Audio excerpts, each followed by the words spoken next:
Invenção magnética criada pela Universidade de Minnesota está nas manchetes dos principais jornais dos Estados Unidos e também em publicações científicas pelo mundo inteiro. Ela foi eleita pela revista Time como a melhor invenção do ano. Bom, pelo menos até agora, né?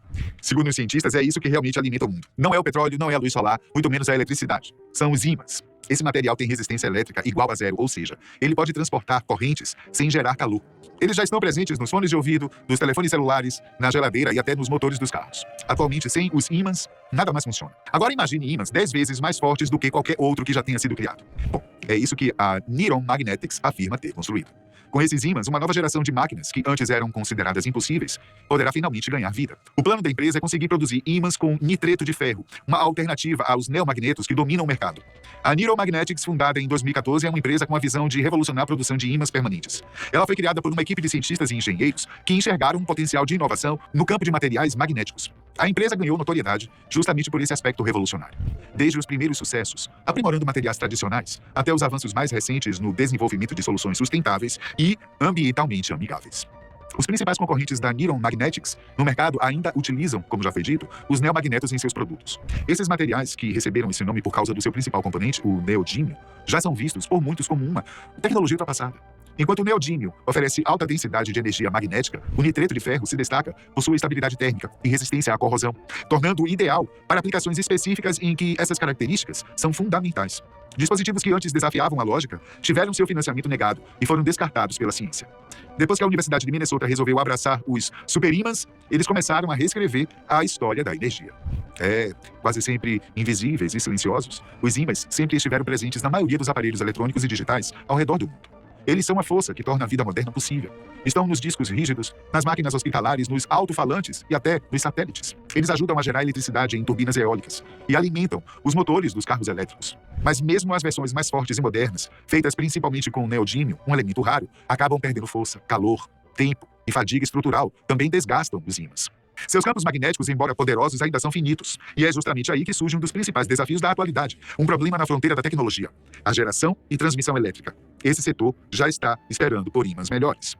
Em um pequeno laboratório da Universidade de Minnesota, um avanço começou em silêncio, sem alarde, sem propagandas. Não era um novo motor, nem uma fonte de energia revolucionária. Era algo muito mais simples e, ao mesmo tempo, muito mais poderoso. Um ímã. Mas esse não era qualquer ímã. Nenhum que precisasse de algum elemento raro ou de desenvolvimentos absurdamente caros. Ele também não dependia de um processo de extração ambientalmente destrutivo e nem precisaria quebrar cadeias de produção ou ecossistemas. Ele foi projetado e construído dentro do laboratório átomo por átomo, com uma precisão extraordinária. E tudo isso financiado pela Niron Magnetics, ou seja, sem utilização de dinheiro público. Enquanto as gigantes da tecnologia perseguem sistemas elétricos e rodovias de hidrogênio, a Niron redefine a única coisa da qual todas elas dependem: o magnetismo. Esses novos superímãs têm como base uma liga patenteada de ferro e nitrogênio, os nitretos de ferro, que produzem campos magnéticos até 10 vezes mais fortes do que os ímãs convencionais. O que torna esse novo ímã especial não é apenas o material, mas é o processo. Através da fusão entre metalurgia avançada e nanoengenharia, é possível criar domínios magnéticos em espaços menores, gerando ímãs densos e estáveis, mas que ao mesmo tempo são mais leves, mais fortes e mais eficientes. Na prática, aparelhos ou peças que tinham dificuldade para girar podem nunca mais parar. E a partir dessa invenção, vários outros projetos tecnológicos que estavam engavetados por limitações técnicas começaram a avançar. A expressão energia livre ficou por muito tempo esquecida por boa parte da ciência. Para alguns, ela não passa de uma farsa. Para outros, pode ser justamente a resposta para resolver muitos dos problemas da sociedade moderna. Teoricamente, essa expressão se refere à energia disponível em um sistema para realizar trabalho em condições específicas, como temperatura e pressão constantes. É como se pudéssemos ter máquinas que funcionariam para sempre. Dá para entender isso? Olha que essa ideia já existe desde o final do século XIX, quando o físico americano Josiah Willard Gibbs desenvolveu esse conceito para avaliar a espontaneidade de um sistema termodinâmico, ou seja, o quanto uma máquina poderia realizar trabalho sem trocar energia com o sistema ou o ambiente. E desde então essa ideia nunca morreu. No século XX ela ressurgiu com grandes nomes como John Keely, Joseph Newman e Howard Johnson, todos tentando extrair energia utilizável de campos magnéticos ou inércia. Suas máquinas giravam, produziam faíscas e algumas até acendiam lâmpadas. Todas elas acabaram tendo o mesmo destino, não porque as ideias fossem ruins, mas porque os ímãs dos quais dependiam simplesmente não estavam à altura da tarefa. Eles ainda precisavam de força, estabilidade e resistência. Mas agora o jogo magnético mudou, viu? O que acontece quando ímãs 10 vezes mais fortes são colocados naquelas máquinas antigas? O que acontece quando as limitações são removidas? O sonho da energia livre não acabou. Ele só estava esperando pelas ferramentas certas. Na década de 1980, um homem chamado Joseph Newman ganhou as manchetes com um motor estranho. Grande, pesado e girando com um ritmo quase hipnótico, parecia gerar mais energia do que consumia. O motor usava uma combinação de bobinas de alta tensão e poderosos ímãs permanentes para gerar movimento mecânico com uma eficiência surpreendente. Ele fez esse motor girar ao vivo na TV, registrou a invenção, mas os cientistas rejeitaram a hipótese. A matemática não batia. O motor feria a primeira lei da termodinâmica. Mas e se isso não fosse mais um problema? A única coisa que todos concordavam na época era que os ímãs de Newton não eram fortes o suficiente. Agora imagine a mesma máquina de Newman, mas com os novos superímãs. Ela poderia produzir energia suficiente para se sustentar por muito mais tempo. Com o ímã certo, o que antes parecia um erro da física pode se tornar agora um avanço tecnológico. Howard Johnson não estava tentando aparecer no noticiário, ele queria fazer história. Na década de 1970, construiu algo que hoje parece simples demais. Um motor que girava usando apenas ímãs. Sem fios, sem combustível, sem baterias. O aparelho que ele chamou de sistema de propulsão foi cuidadosamente organizado para repelir e atrair em sequência.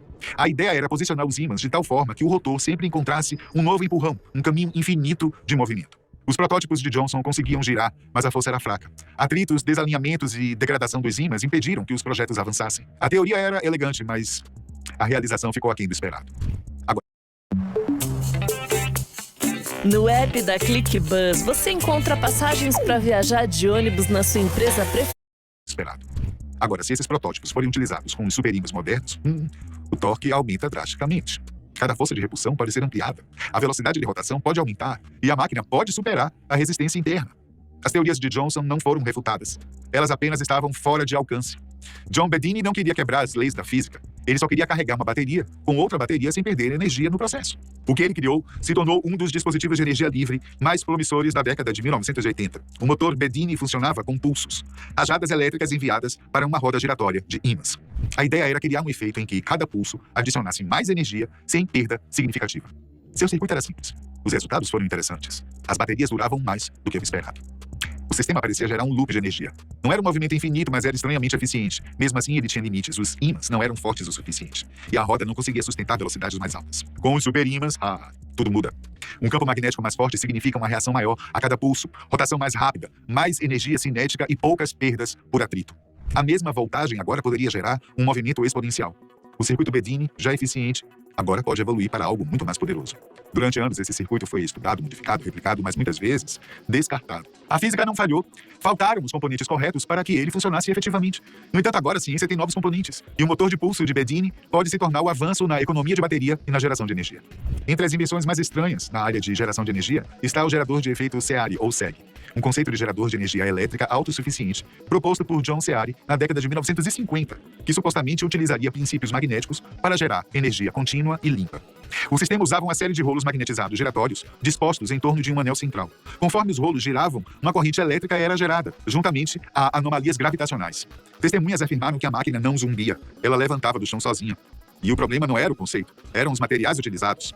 A estabilidade era um pesadelo, os ímãs se degradavam e a rotação oscilava. O efeito gerado, mesmo sendo real, não podia ser replicado. Mas e se tudo fosse construído de novo, dessa vez com os ímãs da Newton? Esses superímãs oferecem estabilidade em altas velocidades, intensidade de campo consistente e autoalinhamento estrutural.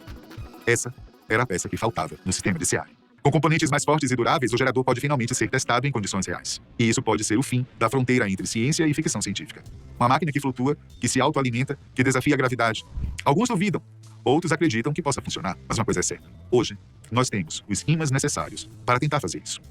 Imagine um anel de ímãs cuidadosamente dispostos de forma que seus campos interajam para produzir rotação constante. Esse é o princípio por trás de um dispositivo inovador. Sem fios, sem combustível, apenas interação magnética transformada em torque. Mas o problema sempre foi a consistência. Uma vez colocado em movimento, o dispositivo poderia girar, mas não por muito tempo. Atrito, desequilíbrio e campos magnéticos fracos sempre acabavam com o projeto. Isso poderia ser um transmissor, não gerador, até agora. Com os superímãs da Newton, todo o conceito renasce. A intensidade do campo não é apenas maior, é mais limpa e focada. Com a calibração adequada, o impulso magnético pode ser sustentado por mais tempo com menos perda. Isso significa que podemos criar uma máquina com torque suficiente para acionar um gerador, com velocidade bastante para carregar um capacitor e com potência suficiente para fazer a diferença. Apenas pequenos ganhos em vez de perdas podem mudar o jogo para sempre.